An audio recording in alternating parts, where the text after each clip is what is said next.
आज हम जुड़े हैं सीधा हमारे कॉलेज से और जो हमारी ज्योग्राफी की लैब है उससे। आज पहली क्लास में आपका स्वागत है। आशा करता हूं सभी के पास मेरी आवाज सही तरीके से पहुंच रही होगी। स्टार्ट करते हैं। इससे पहले हमने कुछ टॉपिक्स के बारे में डिस्कस किया है। उन्हीं टॉपिक्स में से आज हम डिस्कस करेंगे इंसुलेशन एंड हीट बजट। वैसे दोनों ही टॉपिक की जो स्लाइड्स है वो आपको यूट्यूब पर अवेलेबल है। फिर भी इसे हम पुनः एक बार डिस्कस करने वाले हैं। हमने एक टॉपिक स्टार्ट किया था सूर्यातप, या जिसे हीट इंसोलेशन कहा जाता है, और इसके साथ साथ ही हमने उष्मा बजट यानी हीट बजट को एक बार पुनः पढ़ा था। सबसे पहले हम सूर्यातप क्या होता है उसके बारे में डिस्कस करने वाले हैं। सूर्यातप क्या होता है तो हमें पता है कि जितनी भी जो ऊष्मा, जो एनर्जी है, वह हमें प्राप्त होती है सूर्य से। ये ऊर्जा सूर्य से हमें विकिरण के द्वारा, रेडिएशन के द्वारा भू सतह यानी हमारी अर्थ पर पहुंचती है। जिस रूप में पहुंचती है उसे हम सौरिक विकिरण या सोलर रेडिएशन कहते हैं। जैसा कि हमने पढ़ा था कि सौरिक विकिरण क्या है। सौरिक विकिरण क्या है तो इसे इंसोलेशन कहा जाता है। इंसोलेशन, इनकमिंग आईएन से, सोलर या सॉल यानी सोलर, और एशन, इनकमिंग सोलर रेडिएशन जो रहता है उसे हम सौरिक विकिरण कहते हैं। पृथ्वी की सूर्य से जो एवरेज जो डिस्टेंस है वह लगभग 15 करोड़ वर्ग किलोमीटर मिलती है। सूर्य की जितनी भी किरणें हैं इस दूरी को पार करती है। सूर्य से जो किरणें निकलती है वे अर्थ तक पहुंचने में डिस्टेंस कितनी है? 15 लाख करोड़ किलोमीटर। इस 15 करोड़ किलोमीटर की दूरी को यह 3 लाख किलोमीटर प्रति सेकंड यानी 1.86 लाख मील प्रति सेकंड की दर से पूरा करती है। और इस हिसाब से पृथ्वी पर पहुंचने में इनको लगभग 8 मिनट का समय लगता है। जो 8 मिनट में सूर्य से जो किरणें निकली है वे पृथ्वी पर पहुंचती है। तो पृथ्वी पर जो प्रकाश या जो किरणें पृथ्वी पर पहुंचती है उन्हें हम सूर्यातप या इंसोलेशन कहते हैं। पृथ्वी सौर विकिरण का मात्र 2 अरबवां हिस्सा ही रोक पाती है। सूर्य से द्वारा ट्रांसमिटेड यानी निकलने वाली जो रेडिएशंस है वह लघु तरंगों के रूप में होता है। लघु तरंगे और शॉर्ट, जिसे शॉर्ट वेव्स कहा जाता है, तथा लॉन्ग वेव्स क्या होती हैं इसे हम विभिन्न जो पिछले वीडियो हैं उसमें स्पष्ट कर चुके हैं कि सूर्य से जो किरणें आती है वे तो होती है शॉर्ट वेव्स। सूर्य से जो किरणें आती हैं, मान लीजिए ये सूर्य है और सूर्य से जो किरणें हमारी पृथ्वी पर पहुंचेगी वे सभी किरणें लघु तरंगों के रूप में आएगी। ये हमारी अर्थ, और ये जो तरंगे आ रही है ये शॉर्ट वेव के रूप में आ रही है। लेकिन जो किरणें पृथ्वी से पुनः सूर्य की तरफ लौटा दी जाती है या सूर्य की तरफ वापस भेज दी जाती है, वे तरंगे हमेशा ही लॉन्ग वेव्स के रूप में, यानी ये दीर्घ तरंगों के रूप में पहुंचती है। यानी लॉन्ग जो वेव्स होती है उस रूप में पार्थिव विकिरण चलता है। आती है शॉर्ट तरीके से, जाती है लॉन्ग तरीके से। तो इस प्रकार से सूर्य की किरणें पृथ्वी पर पहुंचती है और पृथ्वी जब पूरी तरीके से गर्म हो जाती है तो पुनः कुछ तरंगों को लौटा देती है। बढ़ते हैं आगे कि पृथ्वी पर विकिरण ऊर्जा यानी सोलर रेडिएशन 2 कैलोरी प्रति वर्ग सेंटीमीटर 1.94 कैलोरी प्रति सेंटीमीटर स्क्वायर प्रति मिनट की दर से प्राप्त होती है, जिसे सौर स्थिरांक या सोलर कांस्टेंट कहते हैं। इसको समझते हैं कि सोलर कांस्टेंट का अर्थ क्या हुआ। सोलर कांस्टेंट का अर्थ हुआ कि सूर्य से जो किरणें आ रही हैं, ये सूर्य, अब इस सूर्य से जो किरणें पृथ्वी पर आ रही है, तो पृथ्वी पर या पृथ्वी के धरातल पर जब ये किरणें यहां पर पहुंचेगी तो उसका रेशियो, उसका परसेंटेज कितना रहेगा। तो वो परसेंटेज को बताने की कोशिश की है कि ये जो परसेंटेज देता है इस अर्थ पर 1 सेंटीमीटर बाई 1 सेंटीमीटर का वर्ग मैं बनाऊं, इतने भाग पर सूर्य की जो किरणें पहुंच रही है उनकी मात्रा यहाँ पर इतने भाग पर। पृथ्वी के ऊपर बहुत सारा भाग है, लेकिन केवल इतने भाग पर जो एवरेज जो वेव्स पहुंचती है वह पहुंचती है 1.94 कैलोरी प्रति सेंटीमीटर स्क्वायर प्रति मिनट। यानी प्रति 1 मिनट में इस सेंटीमीटर बाई सेंटीमीटर के ब्लॉक पर लगभग 1.4 लगभग 2 कहा जाता है, 2 कैलोरी यहां पर इंसुलेशन पहुंचता है, जिसे सोलर कांस्टेंट या सौर स्थिरांक कहा जाता है।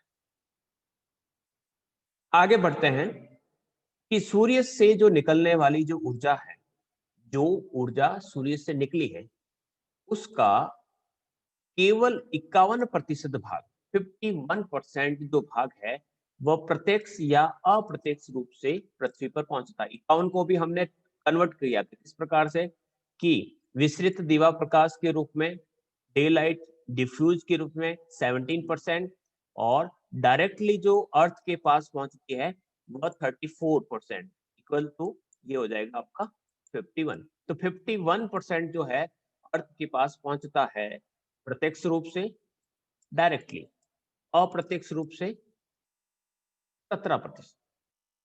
यानी 49% जो भाग है वो पृथ्वी पर पहुंचने से पहले ही या फिर तो रिफ्लेक्ट हो जाएगा या फिर एब्जॉर्ब हो जाएगा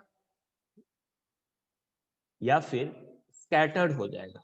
यानी या तो अवशोषित हो जाएगा या परावर्तित हो जाएगा या वह प्रकीर्णित हो जाएगा, स्कैटर्ड हो जाएगा। तो इस प्रकार से 49 भाग नष्ट हो जाता है वायुमंडल पे, वायुमंडल के पहले या वायुमंडल के अंदर। अब बात करते हैं कि पृथ्वी पर जो सूर्य ताप इंसोलेशन मिलता है वह किन किन कारकों से प्रभावित होता है।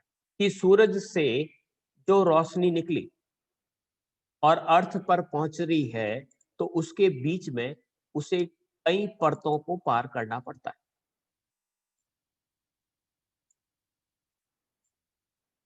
इसमें से छनते हुए सूर्य का प्रकाश जो है हमारे पास पहुंचेगा।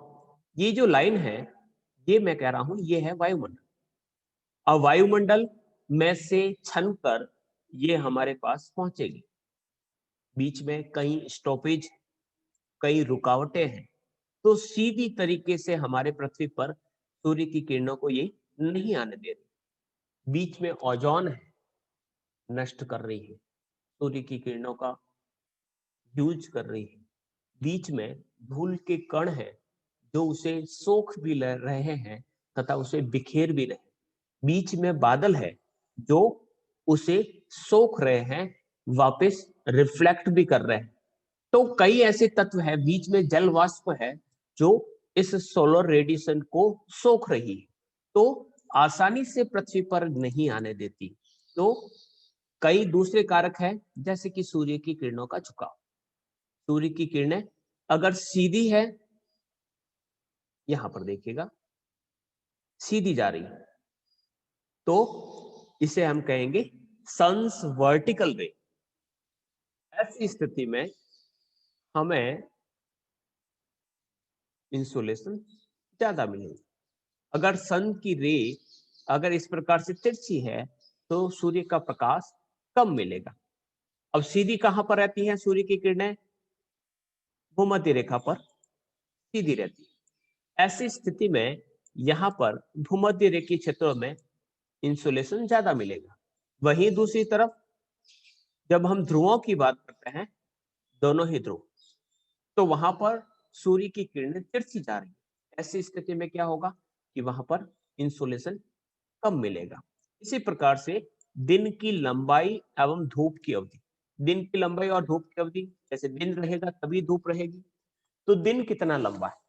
अमूमन 12 घंटे का दिन और 12 घंटे की रात सोलिस्टिक एंड इक्विनॉक्स के समय होती है। यानी जब अयनांत की स्थिति होती है, विषुव की स्थिति होती है, उस समय दिन और रात बराबर होते हैं। अभी वर्तमान में देखें तो आप देखेंगे कि रातों की अवधि सर्दियों के अंदर लंबी रहती है, दिन सर्दियों में काफी छोटे रहते हैं। दिन छोटा है, सूर्य का प्रकाश कम टाइम के लिए मिला।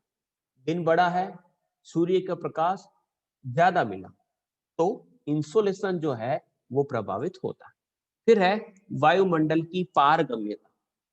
पारगम्यता यानी उसमें से ट्रांसपरेबिलिटी या ट्रांसपेरेंसी जो है वो किस प्रकार की। ट्रांसपेरेंसी को हमने इस चित्र के माध्यम से समझा था कि ट्रांसपेरेंसी का अर्थ हुआ कि जो सूर्य की किरणें हैं, वे सूर्य की किरणें पृथ्वी पर पहुंचते समय किस प्रकार से रिएक्ट करती हैं। सूर्य की किरणों को अर्थ तक पहुंचने में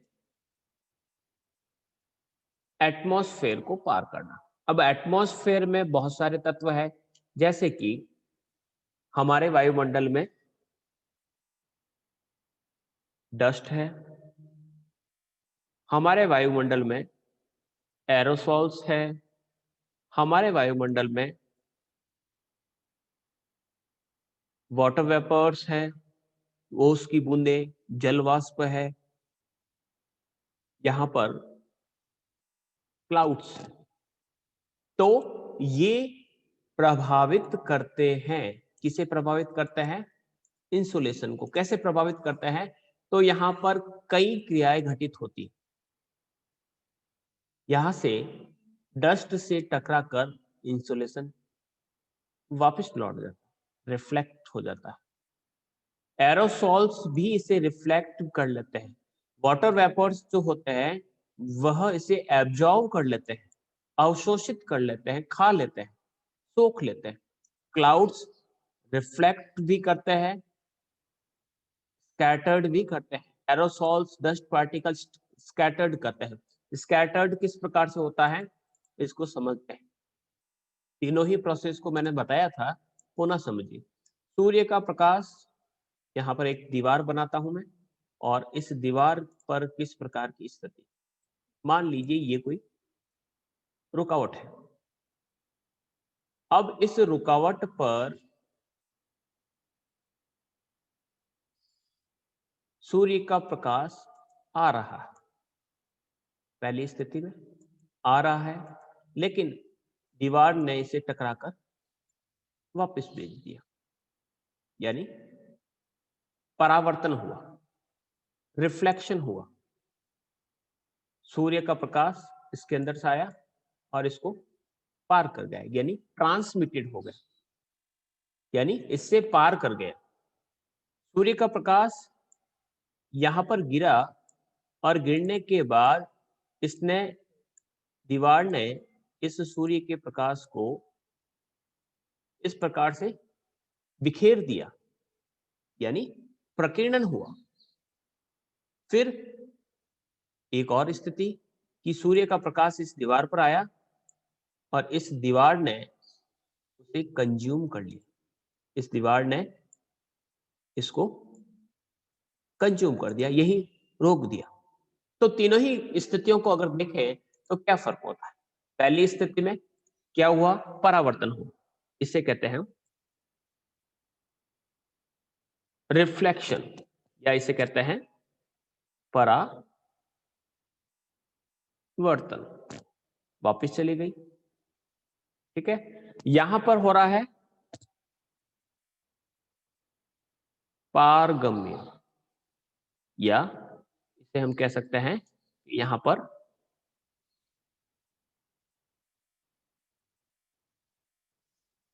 पार हो गया। यहां पर क्या हो रहा है? यहां पर हो रहा है स्कैटर्ड।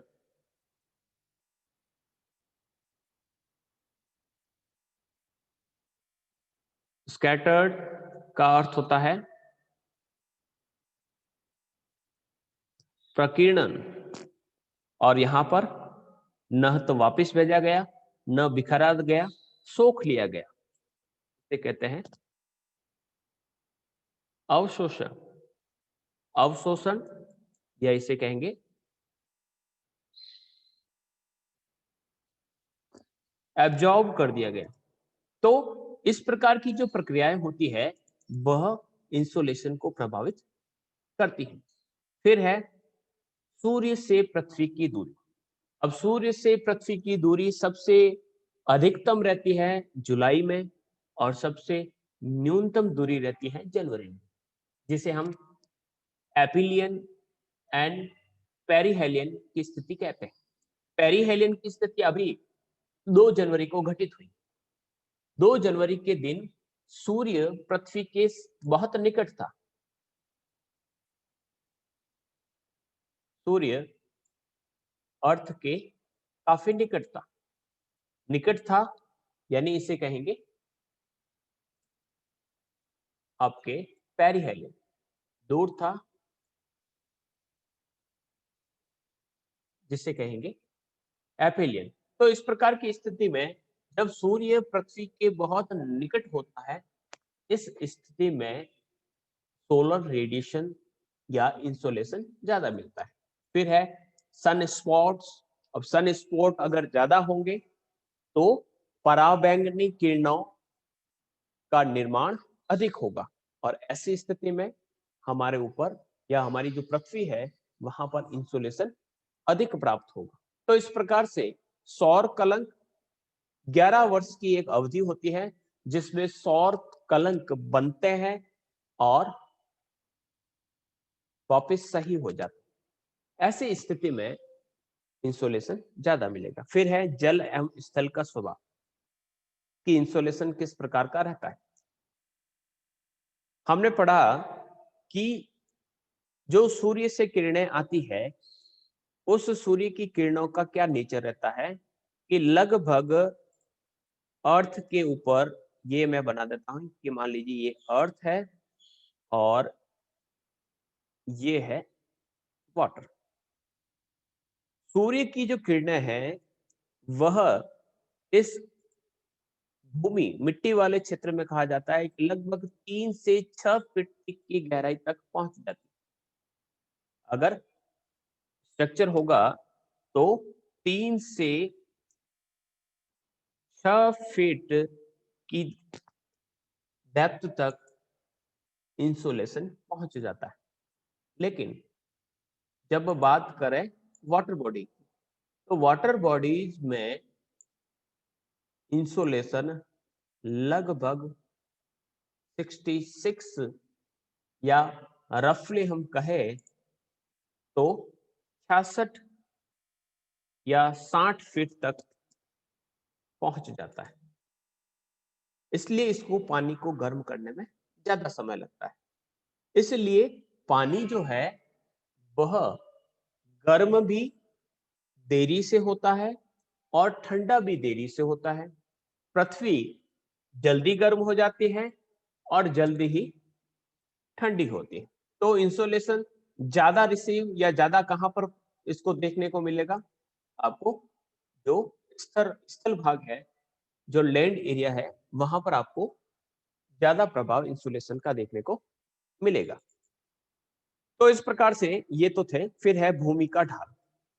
अब ढाल किस प्रकार का है? ढाल को भी हमने इंसुलेशन में इस प्रकार से स्पष्ट किया था कि ढाल किस प्रकार का है वो भी तय करता है कि किस प्रकार से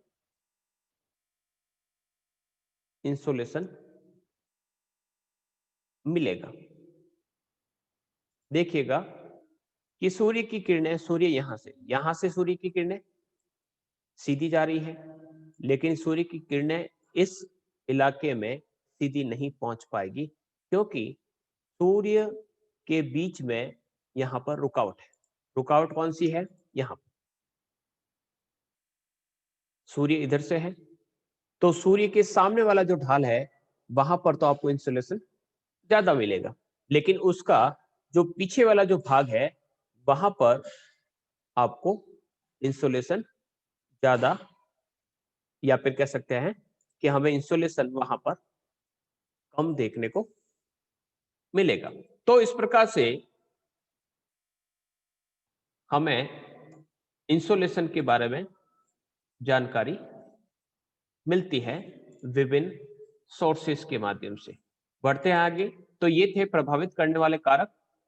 फिर सूर्य की किरणें तिरछे रूप में भू सतह पर पहुंचती है, यानी लैंड सरफेस पर पहुंचती है, तो इंसोलेशन की तीव्रता कम हो जाती है। जैसे शाम और सुबह के समय अगर देखें तो हमें धूप या जो सूरज की रोशनी है कम देखने को मिलती है क्योंकि सूर्य उस समय तिरछा होता है। इसी तरह दिन या धूप की अवधि में भी सूर्य तप को प्रभावित करती है। जैसे कि ग्रीष्म ऋतु की बात करें तो उत्तरी गोलार्ध में ग्रीष्म ऋतु में 21 जून का जो समय है, सूर्य जो है उत्तरी गोलार्ध में, तो वहां पर धूप अधिक मिलेगी, इस कारण वहां पर सूर्य तप अधिक प्राप्त होगा। इसी प्रकार से दक्षिणी ध्रुव की बात करें तो वहां पर दिसंबर के महीने में सूर्य वर्टिकल होता है, इंसोलेशन वहां पर ज्यादा मिलता है। वायुमंडल की पारगम्यता यानी मौसम साफ है तो इंसोलेशन ज्यादा मिलेगा। आपने देखा होगा कि सर्दियों के समय आसमान में बादल कम रहते हैं। सर्दियों के समय आसमान में बादल कम रहते हैं, कम रहते हैं। तो उस समय आप देखेंगे कि जो धूप है उस धूप में आप ज्यादा समय तक नहीं बैठ सकते। आप इन दिनों सर्दियों में बाहर बैठ के देखिए, आपको धूप सुहावनी नहीं लगेगी। आप चाहेंगे कि यहां से हटे या फिर किसी प्रकार का कोई कपड़ा सर के ऊपर डालें। ऐसा इसलिए होता है कि इस समय बादल, डस्ट पार्टिकल्स हमारे वायुमंडल में कम है, तो इंसुलेशन की ओरिजिनल जो मात्रा है वो हमारे पर पहुंच रही है, इस कारण यहां पर इंसुलेशन ज्यादा मिल रहा है। फिर ये दो स्थिति एपिलियन एंड पेरिहेलियन की स्थिति किस प्रकार की है? जब सबसे दूर होता है जिसे कहते हैं एपिलियन, 15.20 करोड़ किलोमीटर, ये स्थिति अपसोर कहलाती है, एपिलियन कहलाती है। कब आती है? जुलाई के माह में 3 जनवरी। अभी इस बार 2 जनवरी को ही ये घटना हो चुकी थी, तो 2 जनवरी या 3 जनवरी का वेरिएबल्स रहता है। सूर्य के सबसे निकट यानी 14.70 और यह है 15/20, तो आप देख सकते हैं कि लगभग आपके 50.50 करोड़ का फर्क आ रहा है। तो ऐसी स्थिति में सूर्य पृथ्वी के काफी पास था, सूर्य का प्रकाश ज्यादा मिला। इस प्रकार पृथ्वी के द्वारा प्राप्त जो इंसोलेशन 3 जनवरी को 4 जुलाई की अपेक्षा लगभग 7% अधिक होता है। यानी 3 जनवरी को इंसोलेशन और जितना इंसोलेशन मिलता है उससे कहीं अधिक इंसोलेशन आपको 3 जनवरी को मिलता है। इसी प्रकार से सोलर स्पोर्ट्स जो 11 वर्ष के बाद बनते हैं और बिगड़ते हैं, तो हर 11वें साल यहाँ पर आपको तेज गर्म वर्ष देखने को मिलेगा। इसी प्रकार से जब इस प्रकार की स्थिति होती है कि सोलर स्पोर्ट या सन स्पोर्ट आ चुके हैं, ऐसी स्थिति में 20% यूवी रेज जो है उसका ट्रांसमिशन अधिक होता है, यानी पराबैंगनी किरणें ज्यादा पहुंचती है। यहाँ पर इस स्थिति को देख सकते हैं, सन की स्थिति अर्थ की नजदीक नजदीक है, पृथ्वी इस प्रकार से चारों तरफ घूम रही है। सन नहीं घूम रहा है, घूम पृथ्वी रही है, सूर्य के चारों तरफ घूमती है। जब घूमते घूमते वो सूर्य के बहुत नजदीक आ जाती है, उस स्थिति को उपसौर या पेरिहेलियन कहते हैं। और घूमते घूमते पृथ्वी सूर्य से काफी दूर पहुंच जाती है, तो उसे अपसौर यानी एफिलियन या अपसौर के नाम से जाना जाता है। ये था हमारा कॉन्सेप्ट इंसोलेशन का। इसी प्रकार से हमने एक और चैप्टर पढ़ा जिसे हीट बजट यानी उष्मा का बजट। पृथ्वी पर तापमान स्थिर रहता है क्योंकि सौर ऊर्जा पार्थिव विकिरण द्वारा बराबर रहता है, यानी तापमान बराबर रहता है। कभी ऐसा नहीं होता है कि पृथ्वी बहुत ज्यादा गर्म हो गई या पृथ्वी बहुत ज्यादा ठंडी हो गई, जितना आता है उतना वापस लौटा दिया जाता है। तो इस प्रकार से पृथ्वी द्वारा जो इनकमिंग सोलर रेडिएशन होता है उसे वे आउटगोइंग अर्थ रेडिएशन के द्वारा, जिसे टेरेस्ट्रियल रेडिएशन या पार्थिव विकिरण कहा जाता है, के द्वारा पुनः लौटा दी जाती है। यानी घर में जितना पैसा आया उतना आपने खर्च कर दिया, बजट बराबर। ऐसी स्थिति में पृथ्वी का तापमान बराबर रहता है। तो ये किस प्रकार से रहता है, तो वायुमंडल से गुजरते समय कुछ रिफ्लेक्शंस होते हैं, कुछ स्कैटरिंग होती है और कुछ एब्जॉर्ब हो जाता है। कुछ भाग ही पृथ्वी पर पहुंचता है। इसको एक उदाहरण के तौर पर बताया गया है कि यदि हम माने कि 100% इंसोलेशन हमें पृथ्वी से मिला, उसमें से 35 यूनिट्स जो है वे पृथ्वी पर पहुंचने से पहले ही अंतरिक्ष में परावर्तित हो जाती है। जो रिफ्लेक्ट हो जाती है उसमें परसेंटेज है 6 यूनिट जो है वो तो होती है अंतरिक्ष में स्कैटर्ड। 27 यूनिट्स जो है वो बादलों के द्वारा क्लाउड से रिफ्लेक्ट, और 2% या 2 यूनिट्स जो है जो पृथ्वी के ऊपर जो व्हाइट पोलर रीजन है वहां से वो रिफ्लेक्ट हो जाती है। तो ऐसी स्थिति में 35% या 35 यूनिट्स पृथ्वी पर पहुंचने से पहले ही रिफ्लेक्ट हो गई, ये स्कैटर्ड होगी। इस 35 को क्या कहा जाता है, एल्बिडो। एल्बिडो क्या है कि पृथ्वी पर पहुंचने से पहले ही जो 35% यूनिट रिफ्लेक्ट हो जाती है या एब्जॉर्ब हो जाती है, एब्जॉर्ब को नहीं कहेंगे, रिफ्लेक्ट हो जाती है, स्कैटर्ड हो जाती है, जो पृथ्वी पर नहीं पहुंच पाती है, उस मात्रा को पृथ्वी का एल्बिडो कहा जाता है। तो 35 रिफ्लेक्ट हो गई, पीछे बची 65। 100 में से 35 तो चले गए और पीछे बची 65, 65 में से 14 वायुमंडल में एब्जॉर्ब हो जाती है। 65 में से 14 वायुमंडल के द्वारा सोख ली जाती है। 65 में से 14 गए, पीछे बचे 51, और 51% जो है पृथ्वी द्वारा ग्रहण की जाती है।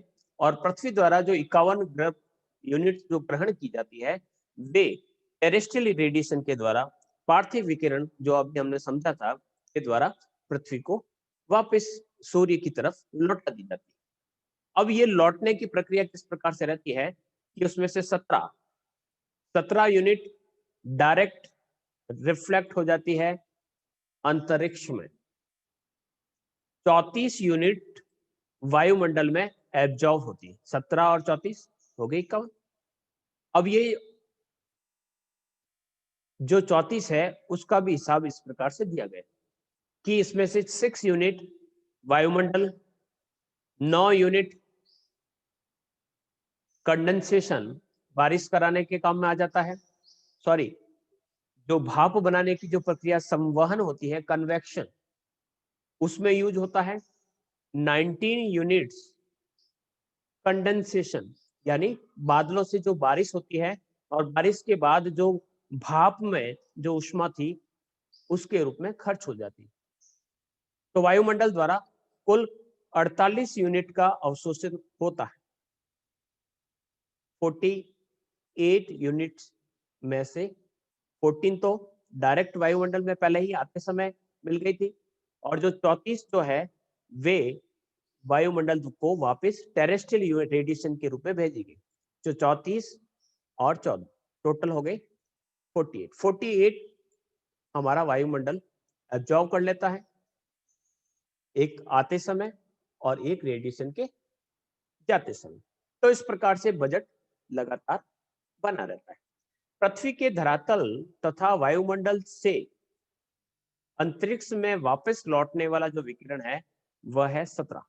17 तो पृथ्वी पर आने के बाद वापस पहुंच जाता है, और 48 जो है वो वायुमंडल के द्वारा पहुंच जाता है। दोनों को अगर जोड़े तो 65 होता है, 65 में वापस 35 को जोड़े पूरा 100 हो जाता है। तो इस प्रकार से बैलेंस जो है वह बना रहता है, और इसी बैलेंस को हीट बजट या उष्मा संतुलन के नाम से जानते हैं।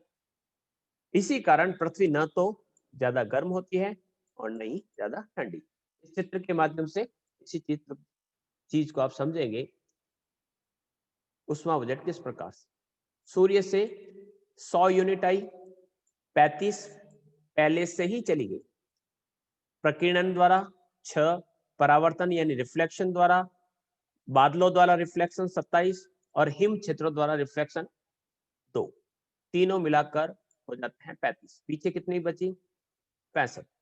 65 में से 14 जो है वो वायुमंडल एब्जॉर्व कर लेता है। 65 में से 14 गए, पीछे कितनी बची 51। 51 में से 17 तो विसरित दिवा प्रकाश डिफ्यूज डे लाइट के रूप में, तथा 34 जो है डायरेक्ट रेडिएशन के रूप में हमारे अर्थ पर पहुंचता है। 17 और 34 कितना होगा 51। 51 आया। अब इस 51 का हिसाब दीजिए।